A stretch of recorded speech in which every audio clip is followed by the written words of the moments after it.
Good morning. Today's lecture is on insulating refractories. And I thought I'd put up a few slides on thermal conductivity for some background on what the mechanisms are for thermal conductivity. And then we have the insulating fiber bricks, IFBs. And then there's two types of insulating fibers. RCF is a refractory ceramic fiber, and AES is an alkaline earth silicate fiber. So we'll start with thermal conductivity. So there's two mechanisms that account for thermal conductivity in refractories. The first is phonon conductivity. That's solid state conductivity by lattice vibrations. And the second is photon conductivity, that's radiation. So the first one, phonon conductivity, is summed up by this equation. K is the conductivity of solid state conductivity due to lattice vibrations. So K equals 1/3, and it's a summation over omega. Omega is the frequency of vibration of the lattice wave. So the phonons aren't vibrating at one frequency, they're vibrating at a spectrum of frequencies. So you have to sum over all the frequencies. C omega is the contribution to heat capacity. Above room temperature, heat capacity is pretty constant. Below room temperature, it falls off in a T cube law to zero at absolute zero. But in our case, for refractories, we're room temperature and above. So C omega is relatively constant. V is the velocity, the speed of sound in the material. That's relatively constant. And then L omega is the mean free path. So L omega is what really controls the thermal conductivity.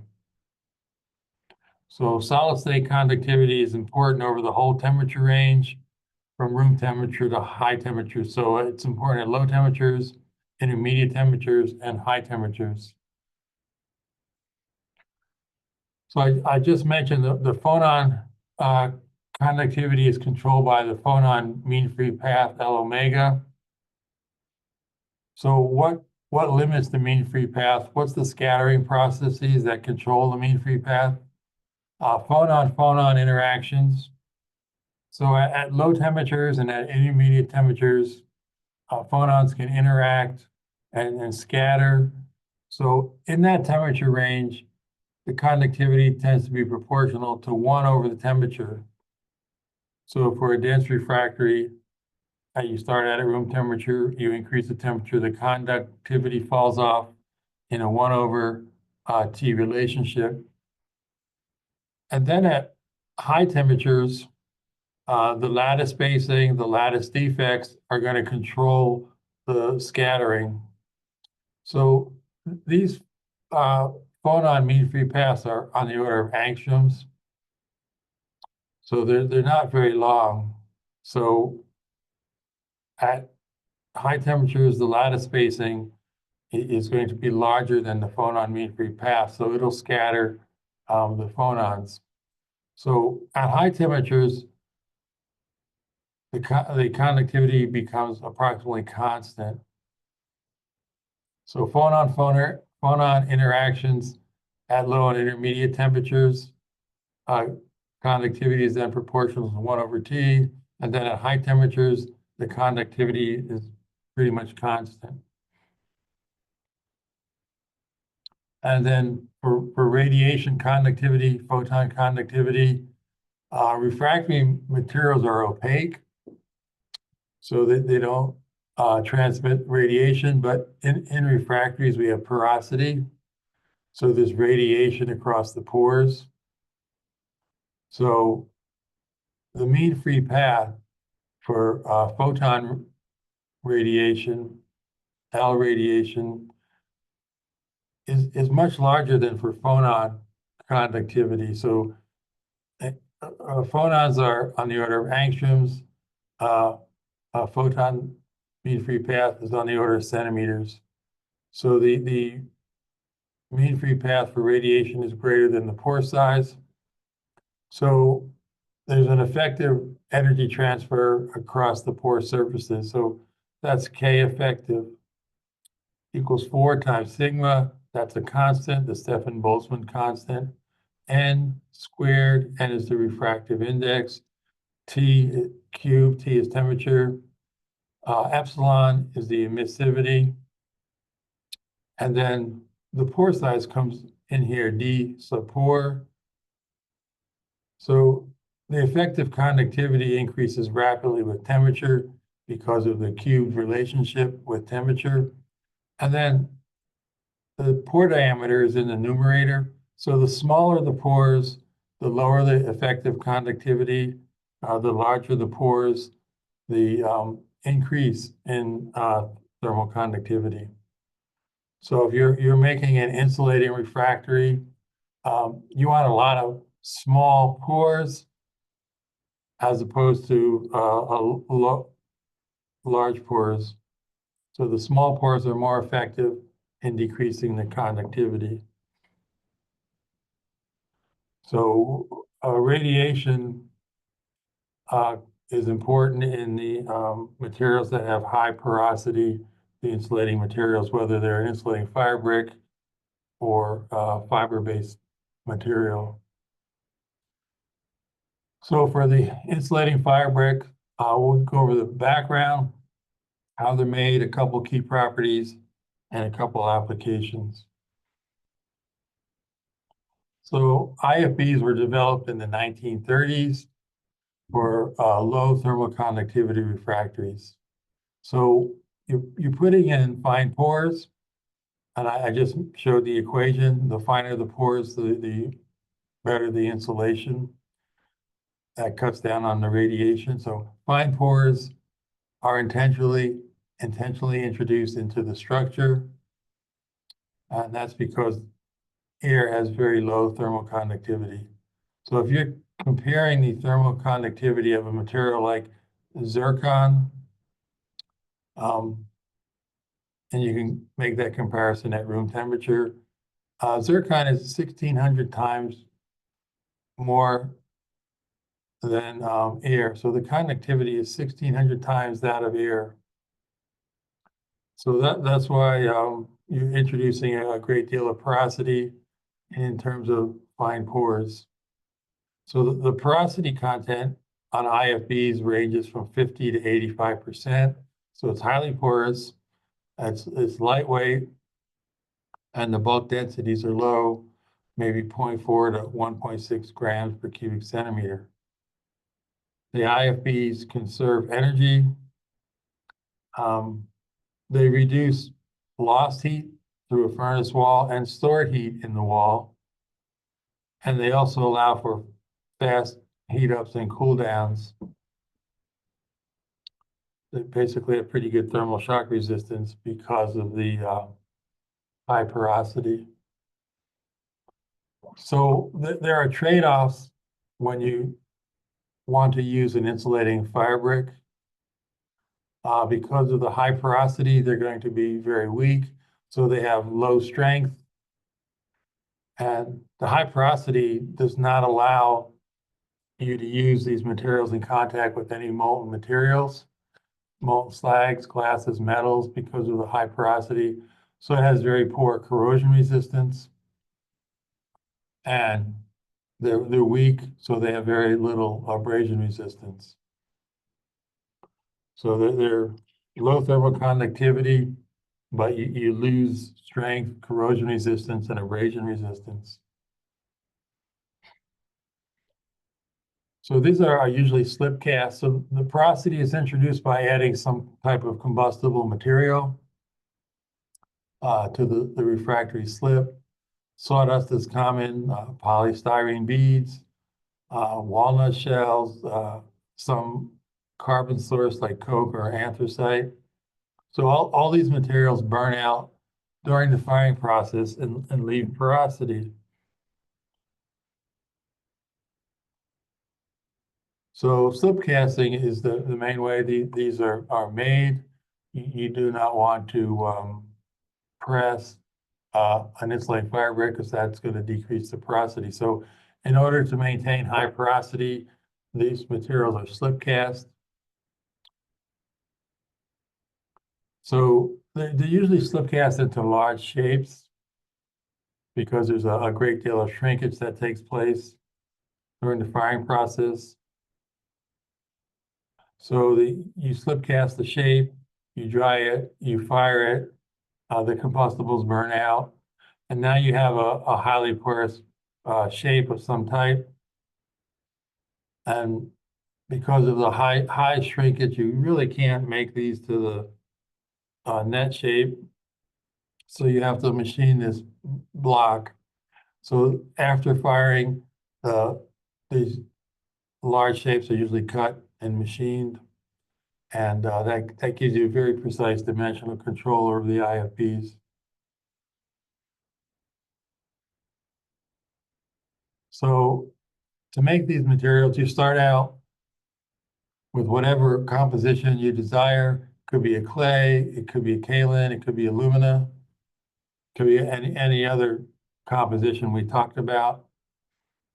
And the combustible materials, I mentioned sawdust, walnut shells, polystyrene beads. So these are made into a slip.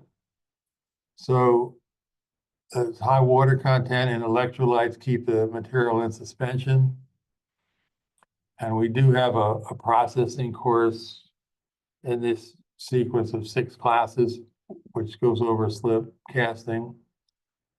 So you cast a large shape, you dry the material, dry off all the water, and then you fire it, and it depends on the composition, anywhere from 1100 to 1700 degrees C. And during the firing process, the combustibles burn out, and you end up with a large refractory shape, which is then cut into whatever brick size you desire, usually a 9-inch straight. So besides combustibles that burn out, you can add porosity by entraining air into the slip. So you can use a foaming agent, soap, saphenins, sulfonates. They all are foaming agents. So you're introducing a stable foam to the slip. So there's an advantage of doing this. Sawdust, coke all have ash contents. These foams don't. So you introduce porosity by a foaming agent. You eliminate possible ash residue. If the coke you're using or the sawdust has a high ash content, that'll affect the chemistry of the IFB and possibly lower the use temperature. So foams have some advantage in that they don't contaminate the refractory. An additional way of adding porosity is putting something in that reacts to evolve a gas, and that gas evolves during the forming process. So metal carbide powders produce hydrogen in acidic or basic solutions. Hydrogen peroxide, which is H2O2, produces oxygen if there's a catalyst present. Dolomite and an acid like sulfuric acid produces carbon dioxide.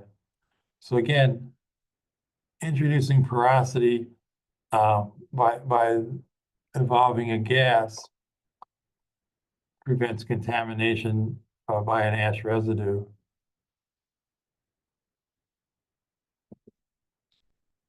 So the IFBs are usually produced in classes based on their use temperature, their service temperature.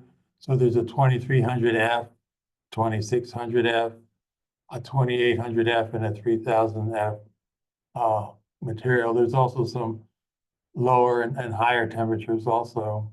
But these are pretty common IFB classifications. The bulk density in pounds per cubic foot are pretty low. This one's 39. This one's a little denser, 63. And when you have the high porosity content, the cold modules of rupture, the cold bending strength is quite low. This one's only 120. These are around 200 PSI. And the crushing strength is also low. This one's only 270. This one's 630, but these are low numbers. And then the thermal conductivity, and there's various units, but this is in BTU inches per hour foot squared degrees F. And they're measured at these different temperatures, 400, 750, and 1100 on these for these data sheets. So these are really low thermal conductivities. These are less than 2. This is about 2. This is a little higher than 2, and this is usually lower than 3. So if you recall, materials like silicon carbide, 1 or 200 in these BTU units, and even graphite could be as high as 1,000 in the BTU units. So these are really low thermal conductivities. The alumina contents go up from about 50 to 73% as the use temperature goes up. And then the balance is silica, which decreases as the use temperature goes from 2,300 to 3,000. And then typical impurities, iron oxide, titanium oxide, and the alkali sodium and potassium. So very, very low thermal conductivity materials. And this is a plot in BTU units versus mean temperature in degrees F. So there's your 2,000 degree IFB, your 2,300. There's a 2,600, a 2,800, and a 3,000. So as the alumina content increases in the positive direction here, the bulk density increases, the porosity decreases, and the conductivity goes up. So this is a mean temperature. These materials are usually measured by an ASTM standard called ASTM C201, and you're putting a plate in a furnace, and you have a water-cooled cold phase and a hot phase provided by the furnace. So you have a temperature gradient in a fairly large plate of these materials. So you have a hot and a cold phase temperature. So the average is the mean temperature. So these conductivities, when you see mean temperature, they're measured under a pretty steep thermal gradient, and they're averaging the hot and cold phase temperatures to get a mean temperature. So that's the trend in thermal conductivity versus temperature for these different service temperatures. So there's fire clay IFBs, and you can look at the porosities here. This one's 84%. This is a lower one, 65%. So the porosities are quite high. The bulk densities are pretty low, and that's in pounds per cubic foot. The corresponding cold crushing strengths are also low. That's in PSI. This one has the lowest porosity, so it has the highest cold crushing strength. And then the thermal conductivity in these BTU units. This is 500 degrees F. And you can see these are all pretty low, around 1 to 2. And an important property of IFBs is their reheat shrinkage. So this is the percent shrinkage after reheating at 2350 degrees F. These reheats for IFBs are usually a 24-hour hold at a particular temperature. So after 24 hours at 2350 degrees F, this is the percent shrinkage. So these are all pretty low. 2% is probably a cutoff. You don't want a material that has a shrinkage much higher than 2%, because that's going to allow for shrinkage, more shrinkage during an actual service application. So these alumina contents are all around 40. The silica contents are all in the area of 50%. And then one impurity here is Fe2O3 that's reported. So those are our fire clay-based IFBs. You can also have high alumina. And you can see the alumina contents here are 65 to maybe 73% alumina. So the bulk densities are ranging from maybe 32, and you go up to this one, it's about 68, and that's in pounds per cubic foot. And then the porosities are all higher than 65%. This is the lowest porosity. It's going to have the highest cold crushing strength in PSI. So this is about 1600. That's not too bad, but these other ones are pretty low. And then the thermal conductivity in the BTU units at 500 degrees C. The first four are pretty low. This one's a little bit higher because of the decreased porosity. And then these are higher alumina contents, so the reheat temperatures go up. So 4 of these are at 2750 degrees F, and this one's at 3000 degrees F. But you can see the reheat percentages after 24 hours at any one of these temperatures is much lower than 2%. So I mentioned the alumina contents are around 65 up to 73%, the balance being silica. So those are high alumina materials. And you can make IFBs out of any composition that we've discussed. So this is an alumina, high alumina material. This is a silica, high silica based. This is cordierite. This is a magnesium aluminosilicate. It's a low temperature material, but it also has low thermal expansion. And this is a spinel. So the aluminum material is pretty dense, about 100 pounds per cubic foot. The silica is about 66, the cordierite's about 54, and the spinel is about 60. And then these are the porosity levels that are introduced. Alumina is about 55, silica is about 48, and cordierite and spinel were made at about 70% porosity. The lower porosity here gives a higher cold crushing strength, over 2000 PSI. And this one is pretty decent, 710. And these are also a little bit higher than usual. The thermal conductivity at 500 degrees F in BTU units. The high alumina, lower porosity, alumina is a material that has high thermal conductivity. It's about 6. The silica is about 3, and then cordierite's about 2, and then spinel's about 3. And again, the reheat shrinkages. Alumina is a higher temperature material, so its reheat temperature is pretty high, 3250 degrees F.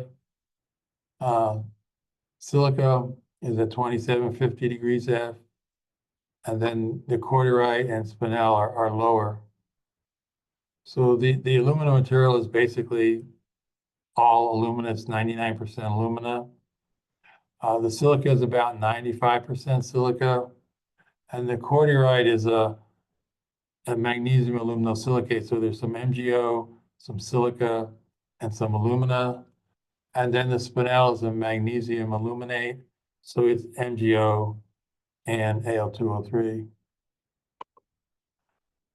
So I showed some fire clay, some high alumina, and then some various other materials. Any composition can be made into an insulating fire brick as long as you control the porosity. So this is a plot of thermal conductivity. The left-hand side is in BTU units. And again, it's plotted against mean temperature. There's degrees F and also degrees C. This is a log-log scale. So the insulating fire bricks are down here. This is 2 to 3 is the high end, the low end is less than 1. And then some high conductivity refractories, magnesia, MgO, starts at about 80 and decreases to 40. And silicon carbide here is above 100. So you can see where the insulating fire bricks are. There's also a high alumina insulating material. Actually, there's 2 types, and there's a silica insulating material. So these have much lower thermal conductivities than your typical dense refractories. So an IFB can be used as the inner lining, the hot face, or it can be used as the outer lining, a backup lining. So if it's a hot face material, you cannot use it in contact with any molten materials like metal, slags, or glasses because the corrosion resistance is very poor. And besides poor corrosion, I mentioned the abrasion resistance was also very poor. So you can't use IFBs in contact with corrosive environments or abrasive conditions. And the furnace atmosphere is also important, whether it's reducing or oxidizing. You want to have an IFB with low iron oxide content if you're going to use it under reducing conditions, because the carbon reacts with the iron, and the iron oxide is a catalyst. It produces a carbon deposit, and that leads to carbon bursting. So that tends to disintegrate the structure. And then if you have alkali vapors, vapors will deposit in the pores and form low melting phases.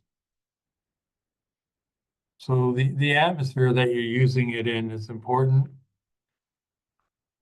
You don't want to have reducing conditions if you have iron oxide present, and you don't really want to use it if there's corrosive vapors depositing in the refractory. And it has mechanical shocks, vibration. You don't really want to use an IFB under those conditions. But IFB reduces energy because it's insulating. So the IFB reduces heat loss through the wall, and it also reduces heat stored in a furnace wall. So here's an example of a shuttle kiln. It has an inside dimension of 6 meters by 6 meters by 4 meters, and it's operated at a temperature of 1,000 degrees C in a 22-hour firing cycle. So you could line that furnace with a dense fire brick, 9-inch thick wall, or an insulating fire brick, 9-inch thick wall again.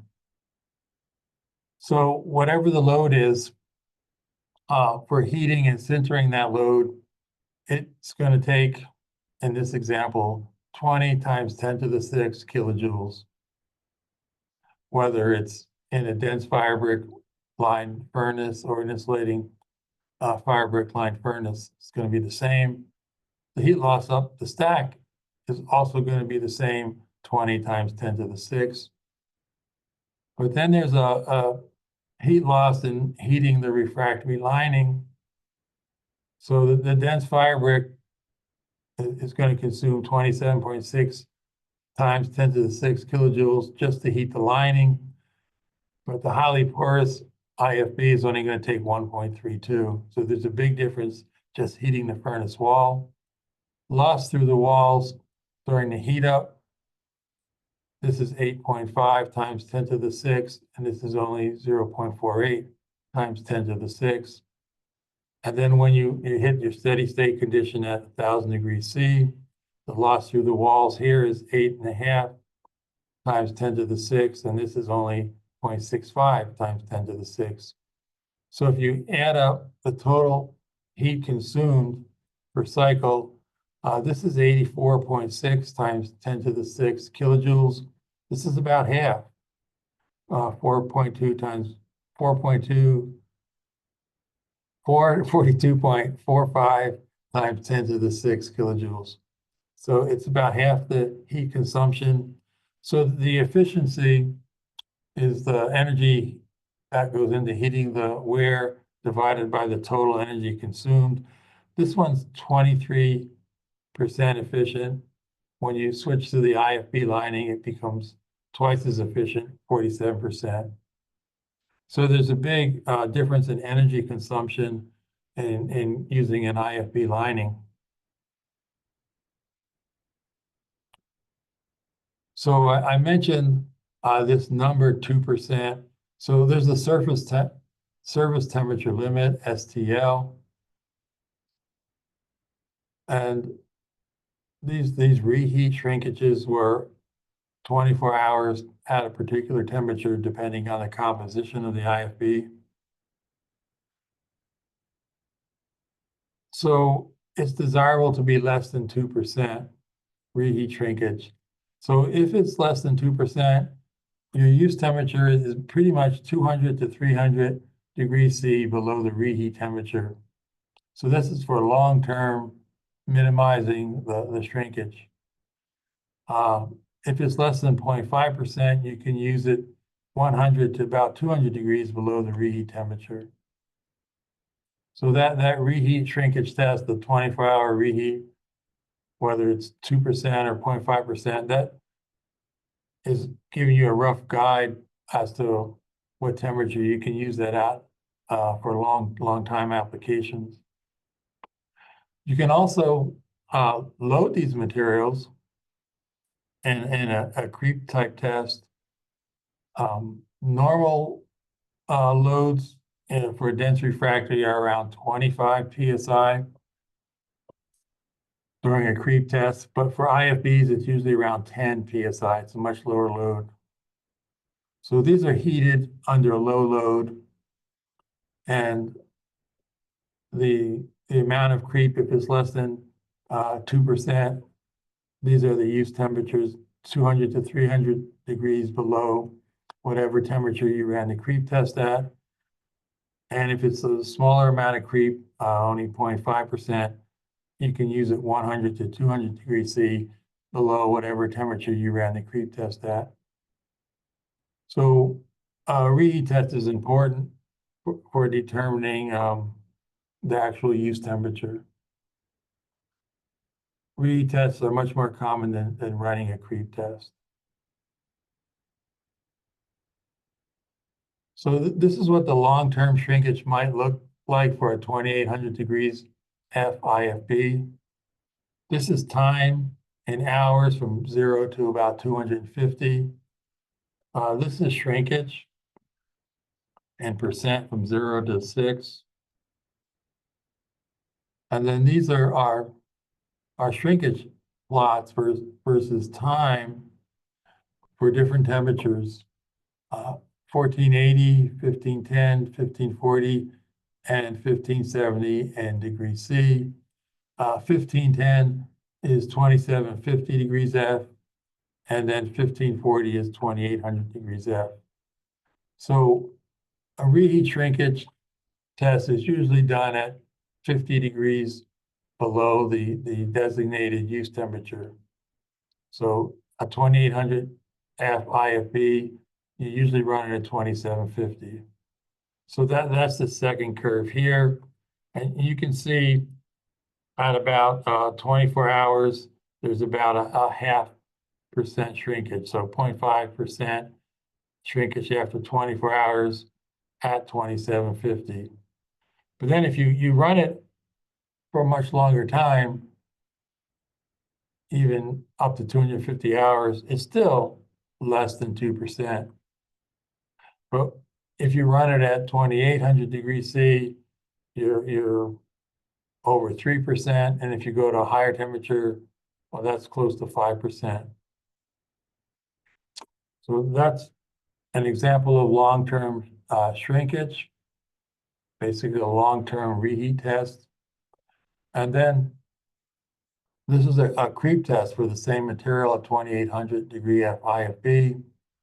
So this is shrinkage from 0 to 0.2, actually 0.25%. And the creep test, the shrinkage, these are 25-hour creep tests at these particular loads. 0.2 megapascals is about 29 psi, but you're usually running the IFBs at these lower loads.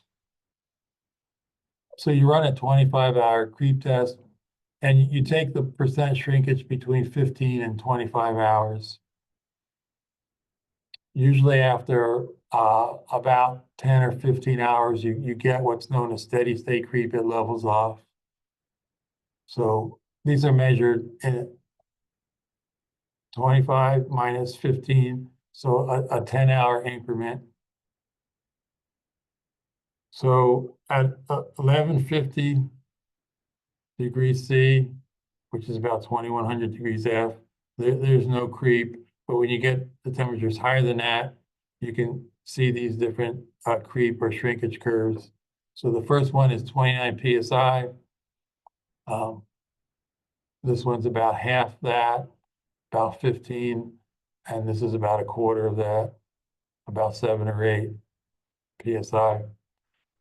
And under its own load. So this is a no load test where the shrinkage is monitored as a function of temperature. So these IFBs are in a furnace wall. There's a temperature gradient. So if you're operating at temperatures higher than 1150 degrees C with a 2800 degrees F IFB, the hot face is going to creep depending on the load. But somewhere behind the hot face, the temperature is a temperature gradient, so the temperature is going to be lower than 2100 F or 1150 degrees C. So creep isn't going to take place in that region behind the hot face. So in an actual application, whether it's you're measuring reheat shrinkage or creep shrinkage, keep in mind there's a steep thermal gradient in these materials, and the shrinkage is mostly going to take place at the hot face. So when you use an IFB as a backup to another refractory lining, you have to be aware of how that changes the temperature profile from the hot to the cold face. And you can monitor the interfacial temperature between the two different types of refractory materials. And then you also have to be aware of your service temperature limit. So if the composition of the IFB is also different than the refractory lining, you have to be careful. You want to make sure that it doesn't react with the two different types of refractory materials. And again, the furnace atmosphere is also important. You have to be aware of a reducing atmosphere with a high iron content IFB. So if you're making a duplex lining with a dense refractory at the hot face and an IFB at the cold face, you have to be aware that in some applications, the heat loss is necessary to protect the hot face. Some materials, like some of these composite materials we talked about, maybe lining a basic oxygen furnace, you want a pretty steep thermal gradient from the hot to the cold face because that limits the amount of corrosion taking place. So you have to be aware when you back up a dense lining, how that alters the thermal gradient.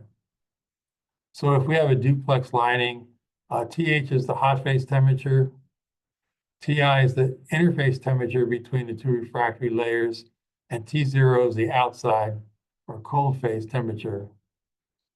So as soon as you put an insulating backup lining behind a dense inner lining, that's going to change the interfacial temperature. That's going to actually increase. So you're reducing the heat flux through the lining. You're changing the temperature profile in the dense inner lining. So the temperature of the inner lining is going to increase. And if you want to maintain the hot face or the region behind the hot face at the lowest temperature possible to improve corrosion resistance, when you add a backup lining, it's going to actually decrease the corrosion resistance. So here's a duplex lining. This is the inner refractory lining, the darker gray. The lighter gray is the outside insulating lining. Here's your cold face temperature. Here's your hot face temperature. So TH is the hot face temperature. T0 is the cold face temperature. TI is the interfacial temperature. So as soon as you add a backup lining, the temperature profile is going to increase from the hot face to the interface. So you just have to be careful. If you want to conserve energy and use a backup lining, you have to be aware of how it affects the hot face temperature. And if corrosion's an issue, you really have to be aware of that. So the other type of insulating material is based on fibers. I mentioned refractory ceramic fibers and alkaline earth silicate fibers. So again, we'll just go over the background, how they're made, a couple of key properties, and some applications. So the refractory ceramic fibers were developed in the 1940s, and then in the 1960s, they were commercialized. And they were usually considered to be the aluminosilicate type fibers, although you can make any other fiber composition you want. The AES fibers were developed in the 1980s, and they became commercially available in 1990s. The advantage of this type of fiber, it has low biopersistence. So if you inhale an AES fiber, it will dissolve in your lungs and have low biopersistence. So it's less dangerous than an RCF type fiber. So AES is an alkaline earth silicate fiber. So basically in making these fibers, the materials are melted in an electric arc furnace or any type of electric furnace. And there's two types of processes, a blowing process and a spinning process.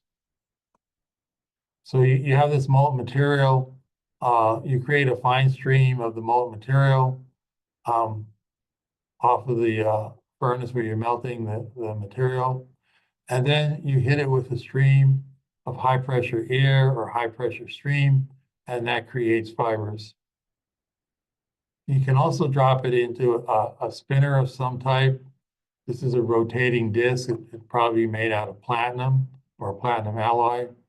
So you drop the molten material onto a high-speed rotating disc, and that spins a stream of fine fibers. The rotating disc may actually be more like a rotating bowl with holes in it. So both processes produce something known as shot along with the fiber. Shot is just a spherical particle, and you want to keep that shot content as low as possible. And usually less than 40% gives you a quality fiber. So you have your raw materials. It could be a clay, it could be kaolin, it could be alumina, could be calcia, stabilized zirconia. They're melted in an electric furnace. And then you have the blowing process with high pressure air or steam, the spinning process with a high speed rotating disc or rotor of some type. And you end up with a ceramic fiber with some shot content in both of these cases.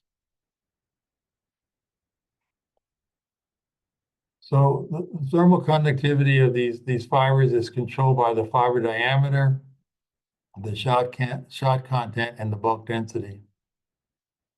So decreasing thermal conductivity is a result of smaller fiber diameter, smaller shot content, and increasing bulk density. increasing bulk density seems to contradict what we've been talking about for IFBs, but higher bulk density in a fiber material means shorter distance between the fibers, smaller pore size, which means lower thermal conductivity by radiation. Shot content, these spherical particles have solid state thermal conductivity by phonon. So you want to decrease that shot content, and you want to decrease the fiber diameter due to phonon conductivity. So thermal conductivity of ceramic fibers is dominated by radiation at the higher temperatures, the surface temperatures. So the fiber surface area and the fiber spacing is going to control the thermal conductivity. And the heat resistance of the fiber depends on the shrinkage that occurs at the surface temperature. So there's a reheat shrinkage on these materials as well. So the aluminosilicate fibers, usually the alumina contents are 40 to 60 weight percent. So when you spin a fiber, it's cooled very rapidly. It doesn't have time to crystallize. So these ceramic fibers are amorphous or glassy when they're formed, and when they're used in an application, they crystallize. So when you take these up to 1,000 degrees C, you start forming mullite. You go to a higher temperature, 1,300 degrees C, you start forming cristobalite.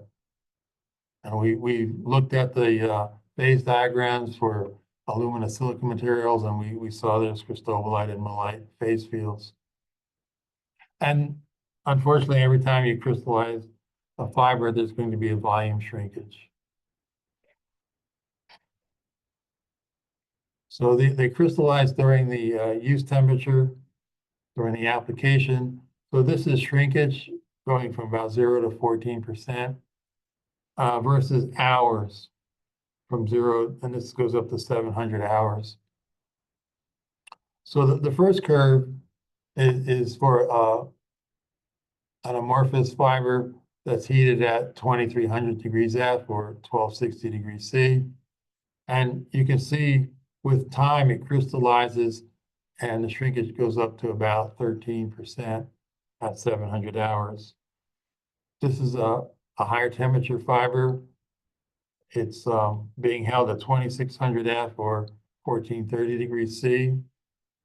So there's less shrinkage here during crystallization, but it's still 8% at 700 hours. And this is an alumina fiber, is 80% alumina, and it's held at 2,910 degrees F or 1,600 degrees C. It starts out as it is a polycrystalline fiber, the way it's made. And since it's polycrystalline, the shrinkage is relatively low as a function of time. It's already crystallized, so there's no real shrinkage due to crystallization.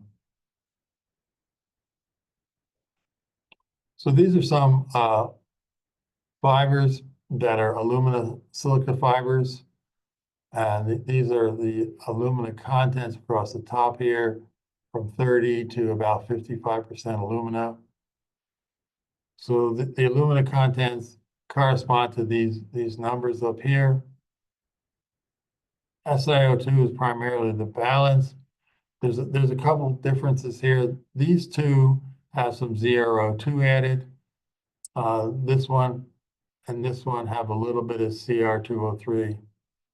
So these materials with a ZrO2 addition or Cr2O3 addition, maybe there's a corrosive vapor in the atmosphere. So adding a ZrO2 or Cr2O3 increases the corrosion resistance. So these are the surface temperatures. They're a function of the chemistry, the specific gravity in grams per cubic centimeter, and then the fiber diameters. These are all around 2 or 3 microns in diameter. They're pretty fine fibers. And the chemistries I just mentioned, the alumina content has to correspond to the specification and the balance being silica. And there's some differences if you add ZrO2 or Cr2O3. So this is what the fiber mass looks like. You can easily see the fibers. These spherical particles are the shot content. You want to minimize that because there's a solid state thermal conductivity across these particles. And if you go to a higher magnification, these are about 2 micron diameter fibers, one maybe 3 micron diameter fibers. The chemistry on these is about 50% alumina and 50% silica. So these are what the fibers look like, just a higher magnification of this material, and this is what the shot looks like. You can make mullite alumina fibers. So the alumina content in a mullite fiber has to be about 72% to make mullite, with the balance being silica. So these are made between 72 and 80 weight percent alumina, and then higher alumina fibers maybe go up to 94 to 97% alumina. Zirconia fibers, they can be calcium stabilized, they can be yttria stabilized. These are very high temperature fibers. So when you go to zirconia-based fibers or high alumina fibers, or even mullite fibers, they're difficult to make by a spinning or blowing process because they're very high temperature materials. So these are usually made with a precursor method that uses a solution that contains a precursor for alumina, mullite, or zirconia. And during the calcination process, those precursors are converted. And here's an example for mullite. You may start out with an aluminum hydroxychloride, a colloidal silica, and some type of polymer. So you spin these fibers at room temperature, and then you calcine them, you drive off the organic materials, and then you react the residual aluminum oxide and silicon oxide to form mullite. So the solution is fiberized or blown at a low temperature. Some of these reactions take place with moisture, so that it may be a humidity-controlled atmosphere. So once the fibers are formed, they're dried and fired. And again, the polymer is driven off, and any water is driven off, and you end up with just the refractory precursors. So these are some very high alumina materials. So they have high service temperatures from 2900 degrees F to 3100 degrees F. These are a little denser because they're high alumina. There are usually above 3 grams per cubic centimeter. So these fibers, the way they're made, range from 2 to about 4 microns in diameter. So here's the alumina contents. The balance is primarily silica. And then the phases that develop, these two are making stoichiometric mullite. So you have mullite, and then the higher alumina content materials, you're going to have mullite, and you're also going to have excess alumina, so you're going to have corundum. And then these are some high zirconia content materials. You can see the surface temperatures are very high, 4,700 degrees F. These are quite expensive fibers also, but they're very high temperature fibers. The specific gravity, because of the ZrO2, is going to be high, 5.8 grams per cubic centimeter. These are a little bigger fibers, 3 to 6 microns in diameter. So this 90% and this 90% are basically 90% ZrO2. There's also a trace amount of hafnium oxide. And these two are stabilized with yttria. And when you stabilize zirconia, these are fully stabilized, so they're all in the cubic phase.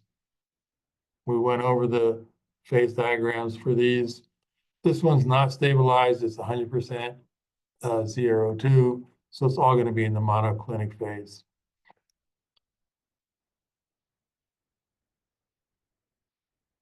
The last type of fiber are the alkaline or silicate fibers. These have silica contents of 60 to 80%. And then the balance is going to be CaO, calcia, or MgO, magnesia. So these are safer fibers because they have low biopersistence. They dissolve in your lungs in a short amount of time if you breathe them in. But they have temperature limitations. They're only good to about 1300 degrees C. So here's one based on 60% silica. Here's another one on 75% silica. So these are the service temperatures in degrees F, 2200 and 2400. The specific gravity in grams per cubic centimeter, they're around 2.75. Typical fiber diameters are 3 to 5 microns. And these are the chemistries. So this one is maybe 60, 68% silica, the balance being lime and a little bit of magnesia. This one is 70 to 80% silica and the balance primarily lime.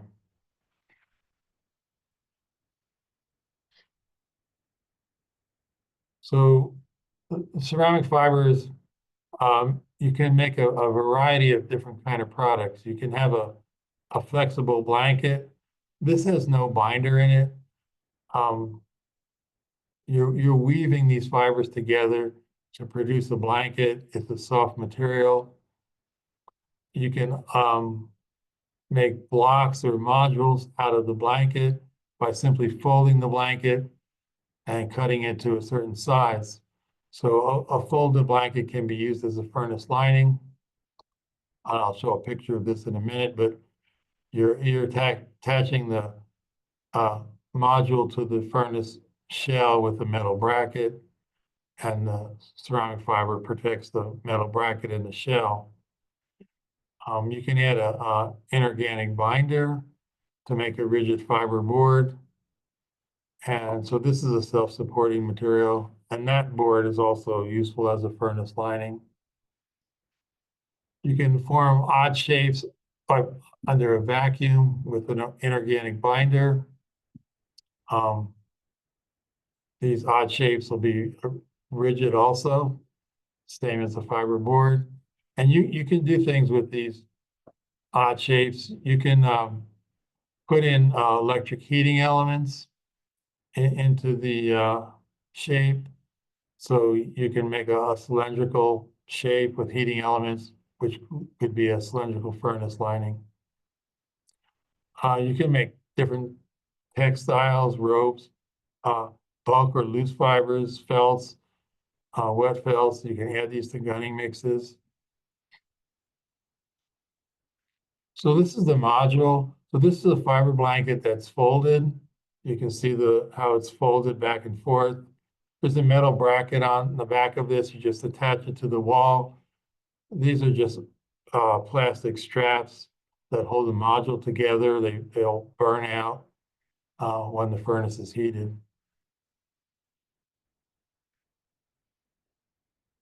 So here's some properties of these fiber type blankets. These two are used at 1800 degrees F. These are at 2200 degrees F. These are the bulk densities. They're typically made in 4, 6, 8, 10 pounds per cubic foot. So they're made in 2-pound increments, 2 pounds per cubic foot increments. This is the reheat percentage. So these were reheated at 1800 F. They're less than 2%. These were reheated at 2150 degrees F. They're a little bit higher than 2. They're about 2.3. So if you look at the thermal conductivity, again, these are the BTU units. They were measured at 600,000, 1,400, and 1,600 degrees F. So this one is 6 pounds per cubic foot. You can see this one goes from 0.52 to 1.95. This one's a little denser, 8 pounds per cubic foot. And you can see the reduction in the thermal conductivity. So at any one of these four temperatures, this has a lower thermal conductivity. So 0.44 instead of 0.52, 1.6 instead of 1.95. It seems opposite of what you would think, higher density. You might think higher conductivity, but it's lower conductivity because the fiber spacing is decreased. And that equation I showed for effective conductivity with the smaller pore size or spacing size is going to decrease the radiation. And then this one is 4 pounds, and this one's 10 pounds. And you can see the same trend here. This one goes from about 0.6 to 2.2, but at all four temperatures, these are lower conductivity. So this is 0.52 instead of 0.6, and this is 1.37 instead of 2.2. So the denser material, again, has a lower thermal conductivity. So these two and these two have the same chemistry, just different bulk densities. So this is about 43% alumina, this is about 45, and then the balance is silica. So those are alumina silica-based fibers. Here's another example. These are 2450 degree F use temperatures. This is a 2800 degree F use temperature. So again, comparing a 6 pound to an 8 pound per cubic foot material. The reheats here are 2.8 at 2400 degrees F. So they're getting a little bit higher. This one's less than 1% at 2900. So there's 5 temperatures here from 600 to 1800. So for the 6 pounds per cubic foot material, it goes from about 0.5 to 2.4. The higher density material is a little bit lower at each temperature, 0.4 to about 1.74. So these are the same composition, just made at 2 different densities. These are actually lower alumina content than the previous slide, about 35%. These are 48% silica, and then these have a zirconia addition, about 16%. And then this material is mullite. It's about 72% alumina and 28% silica. And then it is a higher conductivity, denser material. The density is not shown here, but it is a denser material because of the high alumina content. So these conductivities are 4 and 6 at these 2 temperatures. So it's a little bit higher conductivity material. But again, these are low conductivities compared to dense refractories. And this is the AES materials, 2200 and 2400 degrees F. These are both at 8 pounds per cubic foot. And the 2 reheat temperatures, 1800 F and 2300 F, they're both low shrinkages, less than 1%, less than 2%. And then these are the the temperatures the thermal conductivity was measured at, 500 up to 2200 degrees F, and then the corresponding thermal conductivities. So these are 60 to 68% silica. These are 70 to 80% silica. The balance is calcia. This one also has a little MgO present. So this is just a photograph of the rigid fiber boards. So these are self-supporting. They can easily be made into a furnace lining. And then this is a vacuum formed part. So these are curved parts that can be put together to make a cylinder. This one has holes in it. so that you can insert heating elements to form a cylindrical type lining. The heating elements can also be cast into the lining. And then these are some additional materials, alumina, silicon materials, and this one has some ZrO2 in it. So these are some materials that are vacuum formed. This one has a pretty high density, 26 pounds per cubic foot. This is 14 and this is 12. These are the reheat shrinkages, 2.3, 3.5, and 1.2. This one's getting a little bit high at this particular temperature. And then these were the thermal conductivities as they were measured from 600 to 2200 F. And then these are the corresponding thermal conductivities. Again, they're all pretty low values. And then these are the different chemistries. So I showed several data sheets for some different chemistries showing the different thermal conductivities. Again, all these materials, whether it's an IFB or a fiber type material, are all going to have low thermal conductivities. And you just have to be careful on using these in terms of the use temperature and how much they shrink. So that's what I have on insulating materials. Next class, and then the following Monday, will be 2 lectures on monolithic refractories. There's all different types of monolithic materials, and they have all different types of binders. So we have a class on Wednesday, next Monday, and then the Wednesday before Thanksgiving, we have no class because it's Thanksgiving. So I'll see you on Wednesday, and we'll start on the monolithic materials. Again, thank you.